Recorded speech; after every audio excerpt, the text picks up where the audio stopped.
मया प्रसन्नेन तवार्जुनेदं रूपं परं दर्शितमात्मयोगात्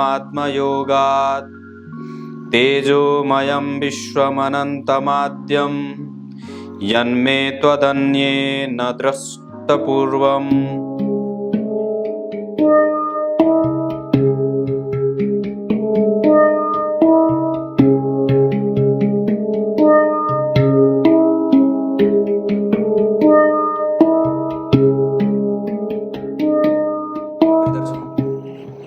नमस्कार, एक बार फिर से उपस्थित हूं आप सबके सामने बुधवार के कार्यक्रम में राशि परिवर्तन के अंतिम पड़ाव पे, जहां आज आपकी चर्चा और हमारी मीन राशि के जातकों के लिए होने वाली है। सूर्य ने अपनी राशि बदली और कर्क से आ गए मीन में। आज वो 12 डिग्री के हैं। 12 डिग्री के मतलब जब सूर्य कर्क राशि से सिंह में आए थे तो 0 डिग्री से उनकी यात्रा शुरू हुई थी। आज वो 12 डिग्री पे हैं। मघा नक्षत्र में उनका गोचर अभी चल रहा है। तो अब जरा विचार करिए को 12 डिग्री पे आज जिस व्यक्ति का जन्म होगा, जिस बच्चे का जन्म होगा, उसकी कुंडली में सूर्य युवावस्था की तरफ बढ़ रहे होंगे। और जब सूर्य कर्क राशि से सिंह राशि में प्रवेश किए थे उस समय सूर्य को क्या कहा जाएगा कि वो 0 डिग्री पे थे। ऐसे ही ये ग्रहों की स्थितियां जो है वो हमारी कुंडली में सेटल हो जाती हैं। तो सूर्य अभी सिंह राशि में है, तो इसका मीन राशि वालों के ऊपर कैसा प्रभाव रहेगा? आपकी राशि से ये कहां जा रहे हैं? 1, 2, 3, 4, 5, 6। वृषभ राशि के मंगल की दृष्टि सूर्य पे है और बाकी सूर्य के ऊपर से राहु की दृष्टि भी जा रही है। क्योंकि राहु मेष राशि के हैं तो सूर्य के ऊपर राहु की भी दृष्टि है। आपके चंद्रमा से ये 6वें भाव में है। सूर्य और चंद्रमा का एक दूसरे से केंद्र में जाना थोड़ा ठीक नहीं होता। 5वें 9वें जाना बड़ा अच्छा होता है। और चंद्रमा के ऊपर अगर सूर्य की दृष्टि चली जाती है तो व्यक्ति बड़ा ही विशाल व्यक्तित्व का होता है और बड़ा चिर परिचित हो जाता है, समाज का प्रतिष्ठापन्न व्यक्ति होता है। लेकिन अगर 6वें सूर्य जा रहे हैं तो व्यक्ति को साहसी तो अवश्य बना देंगे। और इसका मतलब होगा कि अगले 1 महीने तक जो ये प्रभाव सूर्य देने वाले हैं वो आपके साहस में वृद्धि के साथ साथ आपके स्वास्थ्य की समस्या को बढ़ाने वाले हो सकते हैं। इसके अतिरिक्त सरकारी क्षेत्र का लाभ, सरकारी क्षेत्रों में जो है वो प्रमोशन वगैरह के योग भी बनेंगे, क्योंकि ये अपनी राशि के हैं। प्रतियोगिताओं में सफलता के योग बनेंगे। पढ़ने वाले छात्रों के लिए जो मीन राशि के अंतर्गत आते हैं उनके लिए ये सूर्य का गोचर लाभदायक है। अभी आपके द्वारा किया गया कोई भी पराक्रम परिणाम देने वाला होगा। साहस बढ़ेगा, बल बढ़ेगा, मेहनत करने की क्षमता बढ़ेगी, प्राबल्य बढ़ेगा, फुर्ती बढ़ेगी। साहस के साथ साथ व्यक्ति का पॉजिटिव रिस्पॉन्स मिलता है समाज से। वो जिस चीज के लिए अभी मेहनत करे वो भविष्य में उसको परिणाम स्वरूप मिल जाए। सूर्य आपकी राशि से 6वें जा रहे हैं, राहु की दृष्टि उन पे है, मंगल की दृष्टि है, तो कहीं ना कहीं व्यक्ति जल्दबाजीपन से युक्त भी हो सकता है और साथ ही साथ वो नेत्रों की समस्या और पेट की समस्या से ग्रसित भी हो सकता है। हड्डियों की समस्या तो नहीं, पर पेट की समस्या अवश्य परेशान कर सकती है। और एक बात और है कि ऐसी अवस्था में व्यक्ति का बल बढ़ता है, मेहनत करने की क्षमता बढ़ती है और साहस कहीं ना कहीं से भी कमजोर नहीं हो। इसके अतिरिक्त व्यक्ति जो होता है वो चैलेंजिंग काम अपने हिस्से में लेता है, मेहनत करने का मन बड़ा बढ़िया हो और जो कोई भी नया कंपटीशन हो उसके लिए व्यक्ति जो होता है वो सर्रे से तैयारी करता है। एक बात और यहां बढ़ेगी, अगले 1 महीने तक व्यक्ति किसी भी चीज से डरेगा नहीं, निडर होगा और सरकार से कभी कभी छोटे मोटे नुकसान के संकेत भी मिलेंगे। अगर कुछ ऐसे अपने कागजात जो नहीं तैयार करके रखे हैं जिसपे आगे भविष्य में अगर कभी कोई जांच चलने वाली हो तो उसको आपको तैयार करके रख लेना चाहिए। ऐसा कोई भी काम जो आपने इलीगल तरीके से अभी तक अपने आप को करता हुआ व्यक्ति आया है तो उसके लिए आपको कैसे अथॉरिटी आपकी मिलेगी उसके लिए आपको प्रयास कर लेना चाहिए।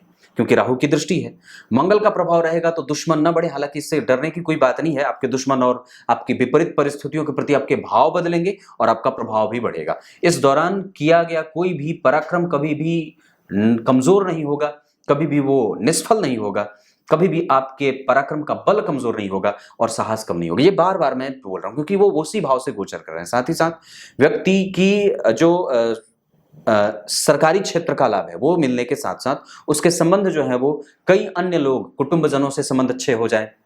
साथ ही साथ मामा मामी, नाना नानी, चाचा चाची, ये जो लोग हैं इन लोगों से संबंध अच्छे हो जाएं।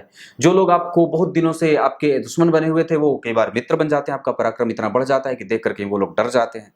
तो ये सारी चीजें, जहां व्यवसाय आपके साथ आपका बल बढ़ाए, पिता के साथ जुड़ करके आप अगर कोई भी काम नया शुरू करना चाहते हैं तो अगले 1 महीने में शुरू कर सकते हैं। अब एक चीज मैं सोच रहा हूं कि आप लोगों को पितृपक्ष के ऊपर एक कार्यक्रम बना दूं, तो जल्दी ही सोचता हूं पितृपक्ष के ऊपर एक कार्यक्रम जल्दी ही बना दूंगा, 2 से 3 दिन में ही।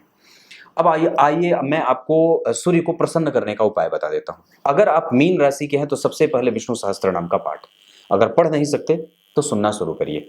दूसरे नंबर पे अगर मीन राशि के हैं तो आपको मछलियों को दाना देना चाहिए। अगर ऐसी स्थिति बने मीन राशि के हैं तो आपको इस स्थिति में अगले 1 महीने तक राम रक्षा स्तोत्र का पाठ दीपक जला करके कर लेना चाहिए, अधिकतम संख्या में जितनी बार हो सके। और अगले राशि परिवर्तन तक, जब वो कन्या में न चले जाएं, तब तक ये काम करते रहना चाहिए। मीन राशि के हैं तो सूर्य को अर्घ तो देना सबसे पहले आवश्यक है किसी भी राशि के जातकों के लिए, और जल में शहद मिला करके भी सूर्य को अर्घ दिया जाता है। सुबह सुबह अगर हो सके तो जल में शहद, और थोड़ा सा अगर ना हो सके तो तांबे के पात्र में ही जल रख करके उसमें शहद डाल करके सुबह सुबह खाली पेट अवश्य पिया करिए। गंगा जल का इस्तेमाल अपने भोजन में बढ़ाइए, और जितना ज़्यादा हो सके ऐसी अवस्था में अपने पेट का ख्याल ज़्यादा बढ़ाइए। एक्सरसाइज वगैरह जरूर कर लेना चाहिए, और अगर हो सके तो प्राणायाम या सूर्य नमस्कार जरूर कर लेना चाहिए। अब क्या बताऊं, पूजा पाठ आदि में ओम आदित्याय नमः या ओम भास्कराय नमः या आदित्याय विद्महे भास्कराय धीमहि तन्नो रुद्र प्रचोदयात् या तन्नो सूर्य प्रचोदयात्, ऐसे बोल के इस मंत्र से सूर्य को अर्घ दे सकते हैं। या कुछ नहीं है तो सिर्फ ओम आदित्याय नमः भी चलेगा। तो इतनी सारी चीजें आपको ये कर लेने से कम कुछ फायदा मिल जाए, और बहुत फायदा मिल जाता है। इससे कुछ नहीं, बहुत ज्यादा, ये बड़े इसके अनंत पुण्य हैं।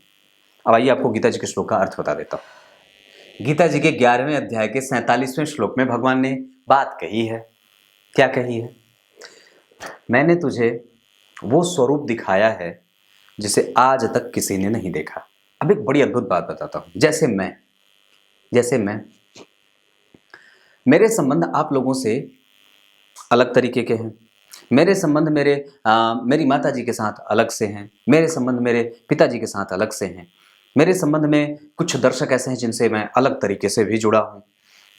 मेरे जो संबंध है उसमें जैसे मेरे भाई साहब के साथ अलग संबंध है। मेरे जो निखिल जी काम करते हैं उनके साथ मेरे संबंध अलग से।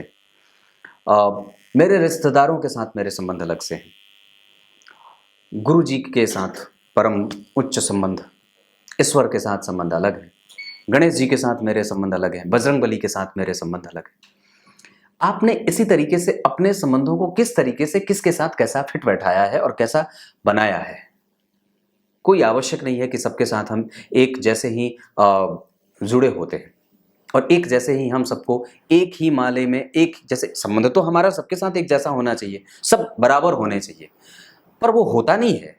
और दरअसल एक व्यक्ति विशेष के तौर पे अगर आप कहें तो ये किसी सामान्य व्यक्ति के लिए बड़ा मुश्किल होता है एक जैसा, पर दृष्टि सबके प्रति एक जैसी हो। जहां सत्य और असत्य की बात हो वहां पे आपको पाला हमेशा सत्य का पकड़ना है, पर संबंध जो है वो बदल जाता है। संबंध बदल जाता है। ठीक उसी तरीके से उस युद्ध के मैदान में बहुत सारे लोग बैठे थे, और परमात्मा की दृष्टि सब पे तो बराबर होती है, पर कृपा पात्र तो अर्जुन ही बने थे। विचार करिए। कुछ इसी तरीके से आज के कार्यक्रम का समापन करते हैं। तब तक के लिए इजाजत दीजिए। कल एक बार फिर से उपस्थित होंगे आप सबके सामने। तब तक के लिए बहुत बहुत नमस्कार।